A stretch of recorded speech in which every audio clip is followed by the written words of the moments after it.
സകൃതകൃതാവായ നാട്ടുകാരെ ശ്രദ്ധിക്കുക, കലാപരിപാടികൾ തുടങ്ങാൻ ആരംഭിക്കാൻ. ഞാനിപ്പോൾ ഒരു സംസ്ഥാന സർക്കാരിന്റെ സിനിമ കോൺക്ലേവിൽ പങ്കെടുത്തിരുന്നു 2 ദിവസം. അതിനൊന്നും ഇല്ലേ? ആ കോൺക്ലേവിൽ ഒരു സെഷന്റെ തലവനായിരുന്നത് PT ശശികുമാർ. ശശികുമാർ സാറാണല്ലോ ഏഷ്യാനെറ്റ് ഉണ്ടാക്കി. അറിയാം ധാരാളം കേട്ടിട്ടുണ്ട്.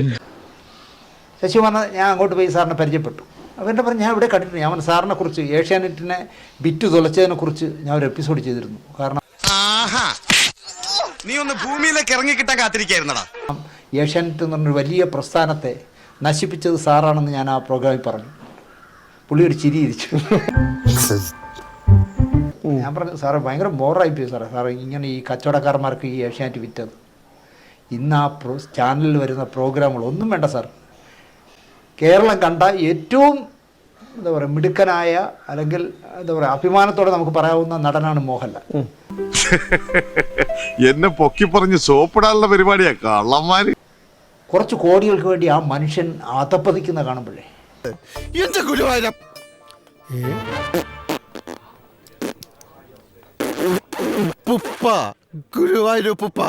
ഈ ബിഗ് ബോസിന്റെ അവതാരകനായിട്ട് കുറെ കൂതറകളെയും വിളിച്ചിട്ട് അതിൽ ഈ മോഹൻലാൽ അവതാരകനായപ്പോൾ സത്യം പറഞ്ഞാൽ എനിക്ക് ആ മനുഷ്യനോടുള്ള എല്ലാ ബഹുമാനവും പോയി. കാരണം ഈ ബിഗ് ബോസ് കാണുന്ന ഒരു കുട്ടികൾക്കും നല്ല ചിന്തകളുണ്ടാവില്ല. 100% ഞാൻ യോജിക്കുന്നു. സമൂഹത്തിൽ ഇപ്പോഴും പറയുകയാണെങ്കിൽ യൂട്യൂബിൽ ഏറ്റവും നിറഞ്ഞു നിൽക്കുന്ന ഏതെല്ലാം അലവലാദികളുണ്ടോ ആ അലവലാദികൾ മുഴുവനാണ് അവരുടെ മെരിറ്റ് എന്ന് പറയുന്നത്. നീ യൂട്യൂബിൽ നീ അലവലാദിയാണോ, നീ ബിഗ് ബോസിന് മെമ്പർ ആവാൻ യോഗ്യനാണ്. പക്ഷെ വിവരമില്ലാത്തവനാണെങ്കിലും സത്യം പറയൂ. ഞാൻ അലൻ ജോസ് പെരേരയും മറ്റേ ആറട്ടണ്ണനെയും പ്രതീക്ഷിച്ചിരുന്നു. പക്ഷെ അവരില്ലാത്തത് കുറച്ചൊരു അത് എനിക്കൊന്ന് പെൻഡിങ്ങിൽ വെച്ചായിരിക്കും. മറ്റേ നിങ്ങൾ പറഞ്ഞ ആ ചെറുക്കൻ, ആ മന്ദബുദ്ധി ചെറുക്കൻ പറഞ്ഞു കേട്ടു, അലൻ ജോസ് പെരേരയൊക്കെയാണ് ഇപ്പോൾ ഇവിടുത്തെ സ്റ്റാർ, നമ്മളെയൊന്നും ആക്കും വേണ്ട. ഞാൻ IIT-ൽ പഠിച്ചു, ത്യാഗിയിൽ പഠിച്ചു, മാങ്ങയിൽ പഠിച്ചു, ഞാൻ മറ്റേ ട്രംപിന് ബുദ്ധി പറഞ്ഞു കൊടുക്കുന്ന ആളാണെന്നൊക്കെ പറഞ്ഞിട്ടുണ്ട്. മറ്റേ ചെറുക്കൻ ഇപ്പൊ 2 ദിവസം മുമ്പേ നിങ്ങൾ ആലോചിച്ചു, ഞാൻ പേര് പോലും പറയാൻ ഇഷ്ടപ്പെടാത്ത ഒരു അലവലാതി ചെറുക്കൻ. 2 ദിവസം മുമ്പ് എനിക്കൊരു ഫോൺ വരുന്നു. ഞാൻ 2 ദിവസം മുമ്പുള്ള കഥയെ പറയണേ. നിങ്ങൾക്ക് എന്നെ പോലീസ് അറസ്റ്റ് ചെയ്തപ്പോ സമാധാനമായില്ല. ഇവനെ അറസ്റ്റ് ചെയ്ത് എനിക്ക് എവന്റെ സഹോദരിയാണ് ഞാൻ കെട്ടിയിരിക്കുന്നത്. ഞാൻ അപ്പൊ ഫോണും കെട്ടിയത് ഇത്രയും കേട്ടുള്ളൂ. ഞാൻ 2 ദിവസം അല്ല, ഞാൻ പോലീസ് എന്നെ അറസ്റ്റ് ചെയ്തപ്പോൾ നിങ്ങൾക്ക് സമാധാനമായല്ലോ എന്ന്. എനിക്കെന്ത് സമാധാനം കേടി ഇവനെ കൊണ്ട്? ഇവൻ ആരെങ്കിലും അടിച്ചു വന്നാൽ പോലും എനിക്ക് യാതൊരു പ്രശ്നവുമില്ല. നിർത്തി അങ്ങ് അവമാനിക്കുവാണെന്നേ. കാരണം ഇതൊന്നും ഭൂമിക്ക് ഭാരമായി കിടക്കുന്ന ഇവനെ ഒന്നും ഞാൻ വകവയ്ക്കുന്ന ആളല്ല. ഇങ്ങനെ വകവയ്ക്കാത്ത ഏതൊക്കെ അലവലാദികളുണ്ടോ അതിനെയൊക്കെ വിളിച്ചാണ് ഈ ബിഗ് ബോസിലെ താരങ്ങളാക്കണേ. ഏതെല്ലാം കൂതറകളുണ്ടോ ഇത് കാണുന്ന പുതുതലമുറ വഴിതെറ്റും. മോഹൻലാൽ പത്മശ്രീയും പത്മഭൂഷണൊക്കെ വാങ്ങിയ ആളാണ്. അല്ല, അദ്ദേഹത്തിന് ഈ സമൂഹത്തോട് ഒരു കമ്മിറ്റ്മെന്റും ഇല്ല. നിങ്ങൾ കാശ് കൊടുത്താൽ അയാൾ എന്തും ചെയ്യും. കൈവിട്ട ആയുധം, വാവിട്ട വാക്ക്, രണ്ടും തിരിച്ചെടുക്കാനാവില്ല. ഓർക്കണം, ഓർത്താൽ നന്ന്. അയാൾ അല്ലെങ്കിൽ ആന്റണി അയാളെ കൂടി ചെയ്യും. അല്ലെങ്കിൽ പിള്ളേച്ചൻ നുണ പറയുന്നതായിരിക്കും. ഒരു കമ്മിറ്റ്മെന്റും ഒരു കലാകാരൻ എന്നുള്ള നിലയ്ക്ക് ഈ സമൂഹത്തോട് യാതൊരു കമ്മിറ്റ്മെന്റും ഇല്ലാത്ത ആളാണ് അയാളെന്ന് പറയും. ഒന്നുമില്ലെങ്കിലും ഇന്ന് വലിയ വാർത്ത എന്താണ്? മമ്മൂട്ടി, രോഗഗ്രസ്തനായ മമ്മൂട്ടി മദ്രാസിൽ ട്രീറ്റ്മെന്റുമായി ഇരിക്കുന്ന ആ മനുഷ്യൻ ഒരു പെണ്ണുമ്പിള്ളയെ വിളിച്ചിട്ട്, ഇപ്പൊ പ്രൊഡ്യൂസേഴ്സ് അസോസിയേഷനിൽ മത്സരിക്കുന്ന എൻ്റെ പേരിലൊക്കെ കേസ് കൊടുത്തിരിക്കുന്ന ഒരു പെണ്ണുമ്പിള്ളയെ വിളിച്ചിട്ട്, ആളെ വേണ്ടത്ര പരിചയമില്ലാന്ന് തോന്നുന്നു. എന്നെ മമ്മൂക്ക വിളിച്ചിരുന്നു. എന്നോട് കേസുമായിട്ട് മുന്നോട്ട് പോകരുതെന്ന് മമ്മൂക്ക പറഞ്ഞിരുന്നു. അദ്ദേഹം എന്നോട് ഒരു 3/4 മണിക്കൂറോളം സംസാരിച്ചു. പ്രശ്നങ്ങൾ ഉണ്ടാക്കരുത്, വെറുതെ കേസിനും വഴക്കിനും പോകരുത്. അടുത്ത പടം അയാൾ പ്രൊഡ്യൂസ് ചെയ്യുന്ന പടത്തിന് അയാൾ ഡേറ്റ് കൊടുത്തിരിക്കുകയല്ല. ആ മനുഷ്യന് അദ്ദേഹത്തിന്റെ അഭിപ്രായം പറയാൻ പാടില്ല. അല്ല, പറഞ്ഞതിന്റെ പേരിൽ ഇന്ന് അയാളെ തള്ളക്കി വിളിച്ചേക്കണം.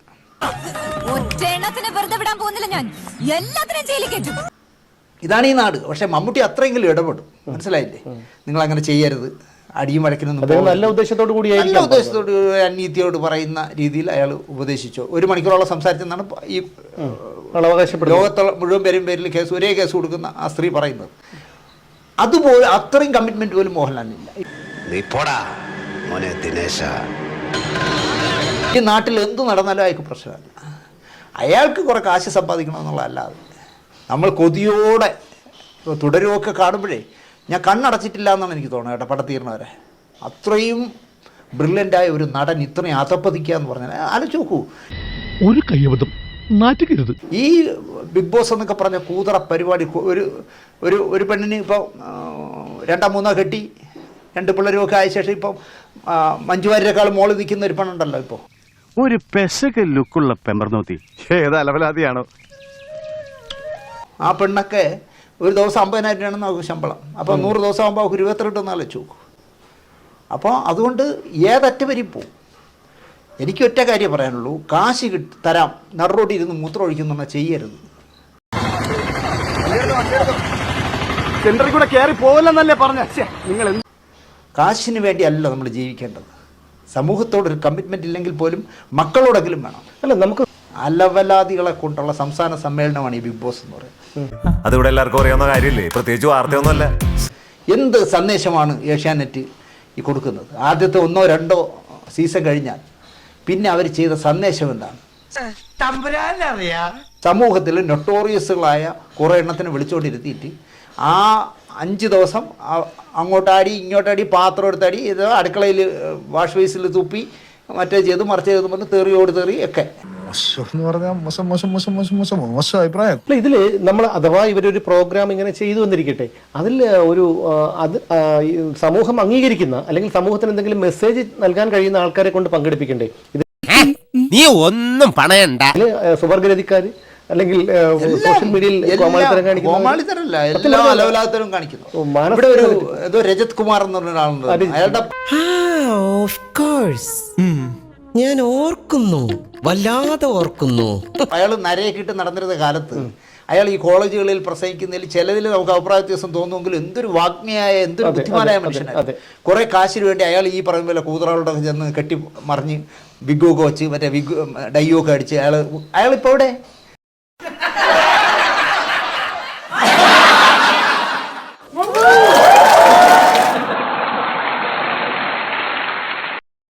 ആരും ഒരു യോഗത്തിന് വിളിക്കില്ല അയാളെ.